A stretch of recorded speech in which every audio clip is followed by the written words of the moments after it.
Hello everyone and welcome to another video of the Sky channel. Now you may have noticed that two new classes came out. One of them is Beastmaster and the other is Supreme Spirit. In this video we are going to be focusing on the Beastmaster class and trying to figure out what is the best way to build a Beastmaster class to make it highly effective. Let's start by trying to really understand what the Beastmaster class is all about. Now if you remember that the warrior class focused highly on counter damage to get a lot of the damage through. Archers were relying a lot on combo damage to deal a lot of damage, and mages were primarily relying on skill crit to do their damage. Each of them had their specialty. Warriors, survivability and doing a lot of counters. Archers, ignoring evasion and doing a lot of combo damage, right? And then there was the mages. They were like stunning the enemies a lot, as well as doing a lot of damage through skills, including skill criticals. The special thing about the Beastmaster class is pals. It's a focus on using and really maximizing your pals to do a lot of damage, which is not something that is extremely common in the other classes, right? They build on their own specialty. This builds on pals. So let's start with the active skill, and you can see deals a lot of area effect damage and increases the pal damage received by your enemies within the range by 40%, right? That should just give you the idea already. An increase in pal damage is part of the active skill, meaning that it is of course highly focusing on pals. Also, pals ignore enemy evasion for 10 seconds. Even better, because now the enemy can't dodge as effectively against your pals, and of course most of your damage may be coming from pals. Jumping to the passive skills, the first one gives you an additional pal slot. Now normally all the other classes have 5 pals. As a Beastmaster you can have 6. Next up, pal base attack speed goes up by 0.1% and ignore evasion increases by 10%. So your pals will be doing damage faster, as well as the ignore evasion. So while you don't have your active skill active, you still have a bunch of ignore evasion, making sure you do a bunch of damage. The next one increases your pal crit rate by 25%. So pals will be able to crit more often. Now you probably heard about crit rate for yourself, especially if you're a warrior and an archer, and now you can see pal crit rate, right? So that's the crit rates that your pals are going to be able to do. Then the next passive skill increases the pal damage multiplier by 20%. So that should increase the amount of damage that your pals do. And then finally, the last skill, pals deal 4% more damage for every 10% missing health. So if you only have 10% health left, your pals will be doing 36% more damage, which is quite awesome as well. Now seeing all that for the first time probably confused you. Like, what is pal crit rate, pal attack speed and all that stuff, right? Well, if you go to your pals, you'll notice that there's been a change. Now you can actually see certain stats of your pals, like the damage multiplier, the attack speed of the pal, the crit rate, the combo rate, the crit damage, the combo multiplier, and the ignore evasion. Now while the damage multiplier and the attack speed is specific to this pal, the other stats are your overall pal stats, right? So if you increase them, you're increasing them for all pals, not just for one. And you can see that as I go across, the only two things that change are the damage multiplier and the attack speed. The rest remains the same. Okay, so that should give you a bit of an idea of the active skill and the passive skills. Okay, so basically this build primarily focuses on building on your pal damage and choosing pals that can really enhance that effect. So the most interesting pal that you can select is the Wealthy Lizard. Now if you look at the deploy effect, increases pal damage by 80% and ignore evasion by 10%. It seems like it is built for this class. Just by the name of it, you can see that increasing pal damage and ignore evasion, that's exactly what we're looking for. And of course, it is a pink pal, which means that its damage multiplier and attack speed are generally higher than lower rarities. So this is a definite must-have if you decide to use this class. I'd probably pick the Hipster Tortoise as well, just because it does help you live a little bit longer because of the shields that it provides, and it can be fairly helpful. And of course you have 6 pals, so you have enough slots to probably push this one in. The Pirate Parrot, another great choice because it actually increases the pal crit damage. Now if you look here, I do have a 10% pal crit and a 908.59% pal crit damage. If I were to equip this instead of, let's say, the Hero Bird, you can see how the crit damage actually went up to 1069.84. Now that's an increase more than the base 75%. That's because there are other multipliers that come into play as well. The Hellflame Feather is an interesting choice as well. It doesn't really increase your PAL crit rate or PAL crit damage or PAL damage per se, but it does have an ability that the basic attacks of this PAL deal extra damage equal to 0.5% of the target's current HP. Now it's the current HP, not the maximum HP, otherwise of course this would be absolutely overpowered for a PAL, but it's still nice to have.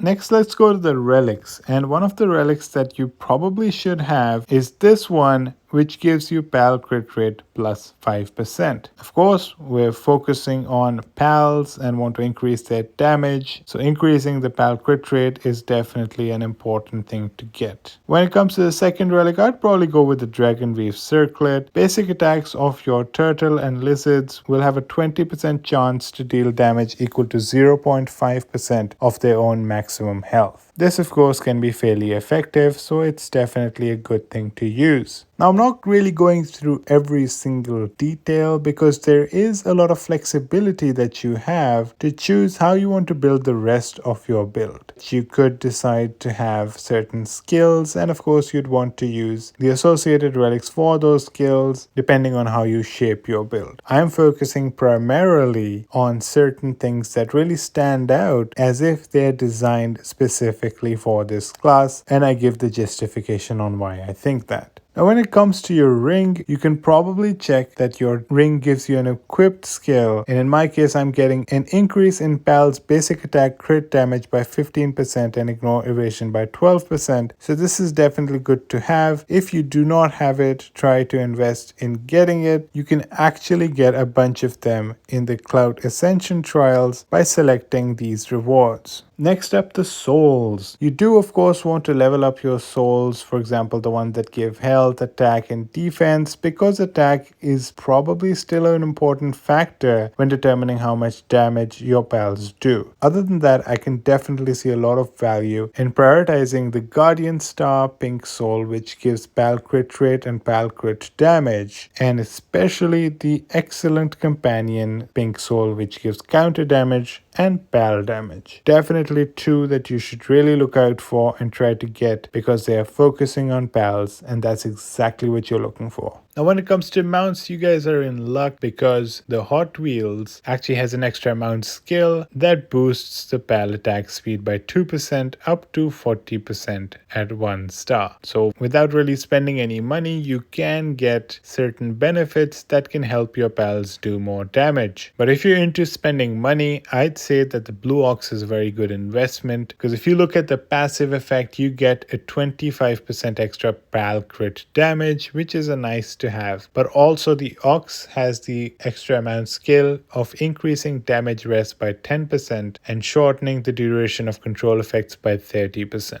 This really helps you with your survivability, making the Ox a really nice mount to have for pretty much all classes, because you are surviving more, because the damage res is quite helpful, and then of course your control effects are less painful if you are using the Ox. Now let's go to the back accessory talents, and you'll notice that they did unlock the Tame Beasts tab, which certainly focuses on the stuff that is most interesting for your class. Now before that, I do want to mention that you probably still want to focus on getting the base stats on each of the different classes, because base stats are still quite helpful, right? You do want to have a decent amount of health and defense to survive longer, and of course I think attack plays a role in determining how much damage your pals do. So you don't want to skip that. You still want to get the base attack, base health and base defense from the 4 tabs as well. Now in the Tame Beasts column, I'd probably go towards the left tree, and that's primarily because if you get to this point, you're getting a PAL damage increase of up to 30% over 20 seconds. Now on the way, you're going to catch a bunch of PAL crit damage and some extra PAL damage, which is obviously very helpful. That being said, if you choose to go the right side, that's not too bad either. You still pick up a bunch of pal damage, get some pal attack speed, and you can also restore some of your health every 8 pal basic attacks. Now the only reason I chose the left side versus the right side is because the right side gives you a 30% pal combo rate, which is interesting, but I didn't see a lot of pal combo focus in our class. There was a huge focus on pal damage, which is basically on the left side, and that's why I chose the left side to focus on. Next, let's talk about the Avians, and I think that this Yogurt Champ is probably meant for this class. So its active skill is that each pal crit increases its final crit damage by 2%, stacking up to 5 times. So the final crit damage, right? So it's not a base multiplier, it's the final multiplier, so it actually has a much larger effect, can increase up to 10%.